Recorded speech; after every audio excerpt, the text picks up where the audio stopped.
जय हिंद दोस्तों, बहुत बहुत स्वागत है एक बार फिर से आप सभी का बीए सेमेस्टर वाला में। दोस्तों आज के इस क्लास में हम लोग कवर करने वाले हैं बीए फर्स्ट सेमेस्टर एजुकेशन यानी शिक्षा शास्त्र। ठीक है, शिक्षा शास्त्र देखिए, आप भारत की किसी भी यूनिवर्सिटी से हो आप इस क्लास को अटेंड कर सकते हैं, बशर्ते एक बात ध्यान रखिएगा, जो आपके पेपर का नाम है कंसेप्चुअल फ्रेमवर्क ऑफ एजुकेशन। ठीक है, ये आपके पेपर का नाम है और ये आपके सब्जेक्ट का नाम है एजुकेशन यानी शिक्षा शास्त्र। ठीक है, अच्छा ये पेपर किसके लिए है, तो ये पेपर देखिए मेजर और माइनर जिसका एग्जाम होना है वो दोनों लोग देख सकते हैं। ठीक है, अच्छा ये क्वेश्चन पेपर जो है ये आपका लिखित एग्जाम वाला क्वेश्चन पेपर है। ठीक है, चले आपको ऑब्जेक्टिव क्वेश्चन पेपर भी मैं आपको प्रोवाइड करा दूंगा। जो आपकी राष्ट्रीय शिक्षा नीति आई थी 2020 के अंतर्गत, ठीक है, उसी के अंतर्गत ये क्वेश्चन पेपर बनाया गया है। 2023-24 सत्र में इसका एग्जाम हुआ है फर्स्ट सेमेस्टर का शिक्षा शास्त्र में। याद रखिएगा 2023-24 में क्वेश्चन पेपर आया था, तो 2024 और 2025 सत्र का जो एग्ज़ाम हो रहा है बीए फर्स्ट सेमेस्टर का, इसमें आपका ये क्वेश्चन पेपर बहुत ही एकदम रामबाण साबित होगा। ठीक है, तो इसमें से बहुत सारे क्वेश्चन आपके आने वाले हैं आपके एग्जाम में। ठीक है, चलिए ध्यान रखेंगे, 2 घंटे आपको समय दिया गया था लिखने के लिए, 75 नंबर के आपके ये क्वेश्चन पेपर थे। और आपसे रिक्वेस्ट है कि आप इस प्रश्न पत्र को आगे व्हाट्सएप पर ज़रूर सेंड कर देंगे। ठीक है, क्योंकि जो भी आपके दोस्त आपके व्हाट्सएप पे जुड़े होंगे वो देख लेंगे अपना तैयारी किस तरह से करना है। ठीक है, बहुत ही शानदार तरीके से तैयारी कराई जाएगी आप लोगों को। मैं अलग अलग विश्वविद्यालय के जो भी छात्राएं हैं, जो भी छात्र हैं, उनसे बातें हो रही हैं। ठीक है, वो क्वेश्चन पेपर सेंड करेंगे, मैं आपको जो भी सेकेंड सेमेस्टर के बच्चे उनसे बात हो रही है, ठीक है, फर्स्ट सेमेस्टर के वो क्वेश्चन पेपर भेजते रहेंगे, हम आपको प्रोवाइड करा देंगे। ठीक है, चले, और इस क्वेश्चन पेपर को भेजना मत भूलिएगा अपने दोस्तों के साथ। ठीक है, चले, अच्छा इसमें जब भी आप एग्ज़ाम हॉल में बैठेंगे नोट जरूर पढ़ लीजिएगा, आपको 10 से 20 सेकंड लगेगा। ठीक है, पूछा क्या गया है, attempt all question as per instruction, यानी सभी खंडों के उत्तर निर्देशानुसार दीजिए। तो सेक्शन है, यानी खंड अ में क्या पूछा गया है, देखें खंड अ में पूछा गया अटेम्प्ट ऑल क्वेश्चन, सभी प्रश्न करने अनिवार्य हैं। Give answer of each question in about 50 word, यानी 50 शब्दों में उत्तर देना है और सभी का उत्तर देना है। ईच क्वेश्चन कैरीज 3 मार्क्स, यानी आपको 10 क्वेश्चन पूछे गए हैं और सभी को करने अनिवार्य हैं और 3-3 नंबर के हैं, यानी 30 नंबर आपको मिलेगा। ठीक है, चले इसमें से हम लोग देखेंगे कौन से प्रश्न हर साल पूछे जाते हैं, कौन से प्रश्न हर साल नहीं पूछे जाते हैं। ठीक है, कौन से प्रश्नों को एकदम ज़बरदस्त तरीके से तैयार करना है, किसे छोड़ना है और किसे अच्छे से तरीके से तैयार करना है। ठीक है, देखिए जो पहला प्रश्न पूछा गया है आपका, डिफाइन एजुकेशन, यानी शिक्षा की परिभाषा दीजिए। ये हर साल पूछता है, हर एग्जाम में पूछेगा और हर कॉलेज में पूछता है, आप किसी भी कॉलेज में पढ़िए ये हमेशा पूछता है।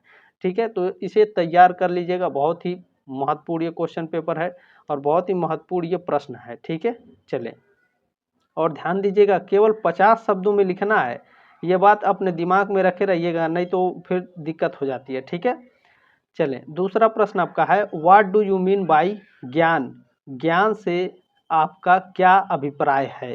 ठीक है, तो ये हर साल नहीं पूछा जाता है, बाकी आप लोग इसे तैयार कर लीजिएगा। ठीक है, प्रशिक्षण क्या है, व्हाट इज ट्रेनिंग। ठीक है, तो ये भी पूछा जाता है लगभग हर साल, तो इसे भी तैयार कर लेंगे। ठीक है, जो देखिए हर साल नहीं पूछा जाता है उसे आप ध्यान नहीं दे सकते हैं, लेकिन 2-3 बार पढ़ने में क्या जा रहा है, क्योंकि 2024 में पूछा गया है तो 2025 में भी पूछ सकता है, क्या गारंटी है। ठीक है, लेकिन हर साल नहीं पूछता है, ये ध्यान रखेंगे।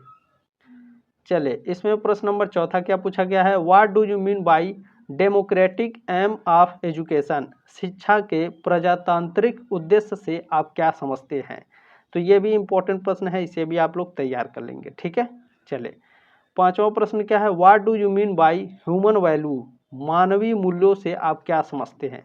तो ये हर साल नहीं पूछा जाता है दोस्तों, इसे आप अवॉइड कर सकते हैं, तैयार भी कर सकते हैं। ठीक है, चले, अब इसमें छठवां पूछा गया था व्हाट इज कंसेप्ट ऑफ गुरु, गुरु की अवधारणा क्या है। ठीक है, तो इसे भी आप लोग तैयार कर लेंगे। चले, सातवां इसमें पूछा, और ध्यान रखिएगा 85 शब्दों में लिखना। ठीक है, ज़्यादा टाइम मत लगाइएगा। व्हाट इज फॉर्मल एजुकेशन, औपचारिक शिक्षा क्या है, वेरी वेरी मोस्ट इंपॉर्टेंट ये प्रश्न है, 100% ये आपके एग्जाम में आएगा।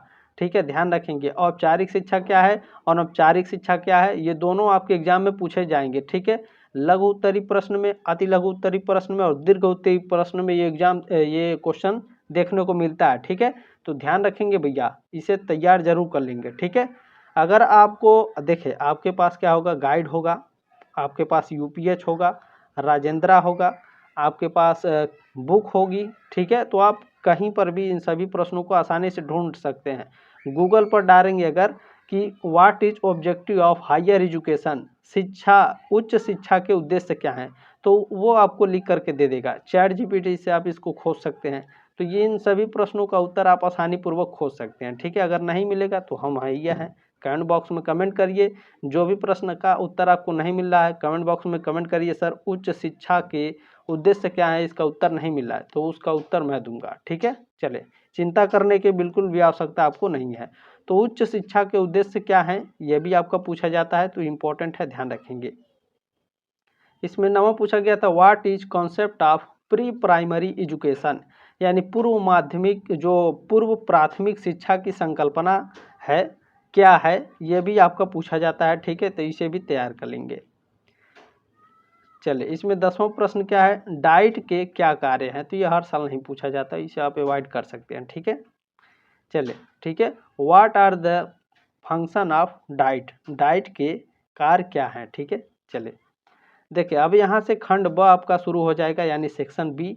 ठीक है, सेक्शन बी में आपको क्या करना है, देखिए नोट को बहुत ध्यानपूर्वक पढ़िएगा, जब भी एग्जाम हॉल में बैठिएगा, ये मेरी बात भूलिएगा मत। ठीक है, देखिए यहाँ पर पूछा क्या गया है, अटेम्प्ट एनी 4 क्वेश्चंस, यानी 4 क्वेश्चंस अटेम्प्ट करने हैं। Give answer of each questions in about 150 words, यानी 150 शब्दों में हमें प्रत्येक प्रश्न का उत्तर लिखना है। ठीक है, और ईच क्वेश्चन कैरी 6 मार्क्स, यानी 6 नंबर का हमें एक क्वेश्चन लिखेंगे तो 6 नंबर हमें मिलेगा। ठीक है, चलिए ये बात ध्यान रखिएगा। चलिए, इसमें पहला प्रश्न क्या पूछा गया है, what is concept and AIIMS of education, शिक्षा की संकल्पना और लक्ष्य क्या है। ये मोस्ट इंपॉर्टेंट प्रश्न है, इसे तैयार करना अनिवार्य है बाबू। ठीक है, इसे आप अच्छे से पढ़ लेंगे, तैयार कर लेंगे। दूसरा प्रश्न क्या है, what are the main factor of education, शिक्षा के मुख्य घटक क्या हैं, ये भी आपको पूछा जाता है। ठीक है, कभी कभी ये क्या होता है, अति लघु में पूछता है, छोटे वाले में जो 50 शब्द वाला है। ठीक है, तो इसे भी तैयार कर लेंगे। ठीक है, शिक्षा के मुख्य घटक क्या है। चले, चौथा है discuss the fundamental rights in Indian constitution, भारतीय संविधान में वर्णित मौलिक अधिकारों का वर्णन कीजिए। ठीक है, ये भी इम्पोर्टेंट है, इसे भी तैयार करना अनिवार्य है। चले आगे बढ़ते हैं। 5वां प्रश्न आपका इसमें पूछा गया है, what are constitutional provision for education in India, भारत में शिक्षा के लिए संवैधानिक प्रावधान क्या हैं। वेरी वेरी मोस्ट इम्पोर्टेंट है। ठीक है, ये आपके आगे भी काम आएगा, जब आप अगर आप पॉलिटिकल साइंस पढ़ रहे हैं, ठीक है, या फिर आप सोशल साइंस पढ़ रहे हैं, तो ये कहीं ना कहीं जब पॉलिटिकल साइंस में ये तो हमेशा पूछा जाता है। ठीक है, और सोशल साइंस में भी, तो जब आप आगे जाएंगे, ठीक है, सेकेंड सेमेस्टर, थर्ड सेमेस्टर, ऐसे समझिए, फर्स्ट ईयर में पढ़ रहे हैं, सेकेंड ईयर और थर्ड ईयर में भी ये आपके लिए इम्पोर्टेंट होंगे, ये बेस है आपका। ठीक है, इसे तैयार करना अनिवार्य है, पढ़ लेंगे इसे जरूर। चलिए, 6वां प्रश्न आपका क्या पूछा गया है, what does education help for skill development among student, विद्यार्थियों में कौशल विकास के लिए शिक्षा कैसे सहायक होती है। ठीक है, चले, ये हर साल नहीं पूछा जाता है। ठीक है, इसे अवॉइड कर सकते हैं, लेकिन मैं रिकमेंड करूंगा कि आप थोड़ा थोड़ा पढ़ लीजिएगा भैया। ठीक है, कम से कम 2-2, 3-3 बार जरूर पढ़ लेंगे। ठीक है, चलें, what do you mean about informal agencies of education, शिक्षा के अनौपचारिक अभिकरण से आप क्या समझते हैं। देखिए, शिक्षा के जो अनौपचारिक या अनौपचारिक पूछा ना, देखिए औपचारिक और अनौपचारिक ये जरूर पूछा जाएगा। ठीक है, चले आगे क्या पूछा है, एक्सप्लेन विथ एग्जाम्पल, उदाहरण सहित व्याख्या कीजिए। ठीक है, तो इसे भी आप तैयार कर लेंगे। ठीक है भैया, चले आगे बढ़ते हैं। मोस्ट इम्पोर्टेंट है भैया। ठीक है, ध्यान रखेंगे, मोस्ट इम्पोर्टेंट है। अगला है आपका 8वां प्रश्न पूछा है, throw light on the present scenario of primary education in India, भारत में प्राथमिक शिक्षा के वर्तमान परिदृश्य पर प्रकाश डालिए। तो ये हमेशा नहीं पूछा जाता, इसे अवॉइड कर सकते हैं, लेकिन 2-3 बार जरूर पढ़ेंगे, मैं रिकमेंड जरूर करूँगा इसे। ठीक है। सेक्शन सी यानी खंड स में आपको क्या पूछा गया, अटेम्प्ट एनी 2 क्वेश्चंस। जितने भी क्वेश्चन दिए गए हों, 4 क्वेश्चन दिए गए हों या 5 क्वेश्चन दिए गए हों, हमें केवल 2 ही प्रश्न करने हैं भैया। ठीक है, ध्यान रखिएगा। और आगे क्या कह रहा है, give answer of each question in about 450 words, यानी 450 शब्दों में हमें उत्तर देना है। 2 प्रश्न करने हैं, दोनों प्रश्न के 450 शब्दों में हमें उत्तर लिखना है। ठीक है, और हमें कितना नंबर मिलेगा भैया, 10.5 नंबर, यानी दोनों मिलाकर के 21 नंबर का हो जाएगा आपका। ठीक है, चलें। पहला प्रश्न इसमें क्या पूछा गया है कि पूछा गया है what is UNESCO, how is UNESCO helpful for education in India. ठीक है, यानी दोस्तों यूनेस्को क्या है, भारत में शिक्षा के लिए यूनेस्को किस प्रकार सहायक है, बहुत ही इम्पोर्टेंट है ये। ठीक है, अच्छा यूनेस्को क्या है, और ये तैयार कर लीजिएगा क्योंकि ये पॉलिटिकल साइंस में भी आपको पूछा जाता है। ठीक है, और सोशल साइंस में भी कहीं ना कहीं देखने को मिलता है। ठीक है, चलें, इम्पोर्टेंट प्रश्न है, तैयार कर लेंगे इसे। अगला क्या है, देखें 10वां नंबर पर प्रश्न पूछा गया है व्हाट इज IQAC। ठीक है, IQAC क्या है, how does it work for higher education, उच्च शिक्षा के लिए इसका कार्य क्या है, मोस्ट इम्पोर्टेंट प्रश्न है, तैयार करेंगे इसे भी। ठीक है, चलें, देखिए जो इम्पोर्टेंट है वो मैं बताऊंगा। ठीक है, चलें आगे। देखिए आगे क्या पूछा गया है, what is concept of primary and secondary education, प्राथमिक और माध्यमिक शिक्षा की अवधारणा क्या है। वेरी वेरी मोस्ट इंपॉर्टेंट प्रश्न है, ये तैयार जरूर कर लेंगे भैया। ठीक है, बहुत ही इंपॉर्टेंट प्रश्न है।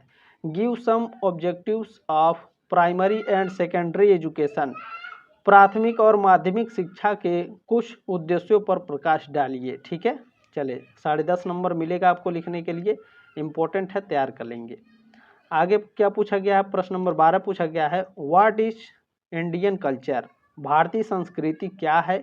What is the main role of education in transmission of culture heritage, सांस्कृतिक धरोहर के स्थानांतरण में शिक्षा की क्या भूमिका है। इम्पोर्टेंट प्रश्न है। ठीक है, लगभग आपको पूछा जाता है कभी कभी, तो इसे भी तैयार कर लेंगे। ठीक है, चलें, ये आपके रहे क्वेश्चन पेपर। ठीक है, और आपसे रिक्वेस्ट है, मैं रिकमेंड करूँगा, बहुत ज़्यादा रिक्वेस्ट है कि इसे व्हाट्सएप पर ज़रूर सेंड करें। अच्छा, PDF आपको चाहिए तो आप क्या करेंगे, PDF चाहिए तो आपको टेलीग्राम ग्रुप का लिंक दिया गया डिस्क्रिप्शन बॉक्स में, ज्वाइन कर लीजिएगा। आपसे कॉलेज से संबंधित न्यूज़ अपडेट भी दिए जाते हैं टेलीग्राम ग्रुप में, और आप लोग PDF भी डाउनलोड कर लेंगे। वीडियो के ठीक नीचे आपको PDF मिलेगा, वहाँ से आप लोग PDF डाउनलोड करके रख लीजिएगा। आराम से तैयारी कीजिए, बिल्कुल एकदम चिंता करने की आवश्यकता नहीं है। ठीक है, जल्दी मिलते हैं आपके नेक्स्ट क्लास में, तब तक के लिए जय हिंद, वंदे मातरम।